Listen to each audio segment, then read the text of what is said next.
आता हे जे सातबारे आहेत, हा 60 नंबर आहे, तो 67 नंबर आहे, ह्याच्यामध्ये कुठलं ॲग्रीमेंट केलं आहे ना ते एलएनटीने दाखवा.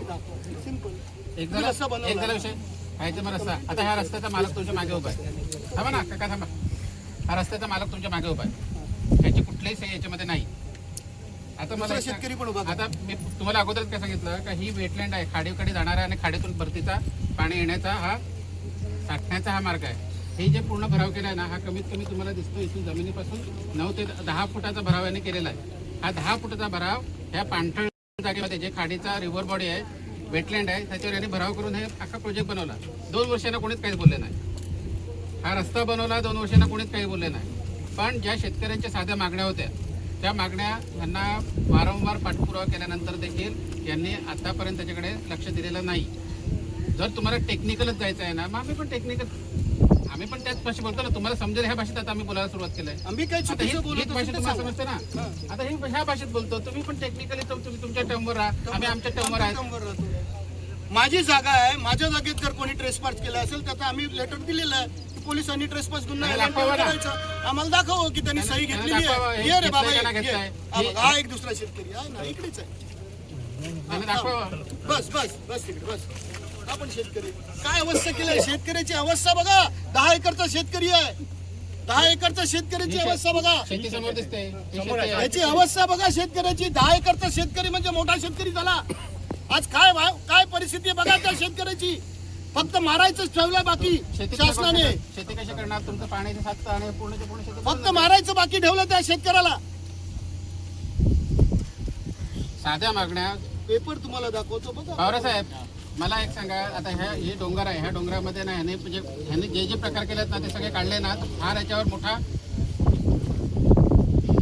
खूप काही बोलण्यासारखं आहे. हा पूर्णच्या पूर्ण ह्यांनी टनेल बनवलंय. हे टनेल बनवल्यानंतर ह्या टनेलमधून ना ह्यांनी काय केलं माहिती आहे का, ब्लास्टिंग केली, ती पण अनकंट्रोल ब्लास्टिंग. यांनी तिथे कंट्रोल ब्लास्टिंग करायचं, ह्याला लागून करायचं. हे सगळे जे लाईन गेलेले ह्याला लागून करायचं. आता हा इथे आहे ना, इथे कुणा शेतकरी कोणाचं घर आहे, कोण बोलला रे आता? हा, मग आता हे सगळं पाहणी केल्यानंतर आता तो मेघराजाचा डोंगर आहे, वरती मंदिर आहे, मंदिराची पाहणी एसडीओ साहेब स्वतः करून गेले. दुरुस्त करायला पाहिजे होतं का नाही? करायला पाहिजे होतं का नाही? तुम्ही फक्त पाहणी करणार, निवेदन घेणार आणि तुम्ही त्याच्यामध्ये कुठलं इम्प्लिमेंटेशन नाही करणार, चुकीची गोष्ट करणार, बाकी सगळं सोडा. 12 विषयापैकी तो मेघराज डोंगराचा विषय होता. तुम्ही केला तो देवाचा विषय तुम्ही पुरा करू शकले. काय खर्च होता? 50,000 लाख रुपये 2 लाख रुपये खर्च आला असता. तुम्ही ती गोष्ट नाही करू शकत, तुम्ही अजून काय करणार आहेत? पीएमओ प्रोजेक्ट त्या पीओने सांगितलं की शेतकऱ्याला मारा. पीएमने सांगितलं की शेतकऱ्याला मारा आणि प्रोजेक्ट करा. तुम्ही तुमचं प्रेझेंटेशन चुकीचं करता वाटतं. लिहा ना इकडे शेतकऱ्यांचे प्रॉब्लेम आहे. आमचं एकच म्हणणं आहे, आम्ही ज्या रस्त्यावर बसल्यात ना त्याचे पेपर दाखवा बस. मॅडम ज्या रस्त्यावर बसले त्यांचे पेपर दाखवा. आम्ही आमची जागा आहे, बस संपला विषय. नाही तर आम्ही असं रस्ता खोदून टाकणार.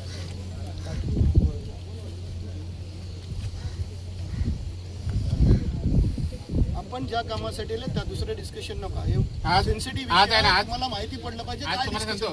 हा मागे आहे ना शेतकरी, म्हणजे इथे तर त्याला मोबदला भेटला नाही. त्याने एक 5 एकर मध्ये त्या बाजूला ना कोळंबीचा प्लांट बनवला होता. त्याने 10 वेळा सांगितलं का ते जे काय तुम्ही बनवणार आहेत मोरीचं काम ते तुम्ही व्यवस्थित प्रॉपर अख्खं पीक गेलं त्याचं अख्खं पीक. हे जे पूर परिस्थिती झाली ना, ते पूर परिस्थितीमध्ये पूर्णच्या पूर्ण प्लांटवरून पाणी फिरून आणि पूर्ण कोळंबी नष्ट झाली.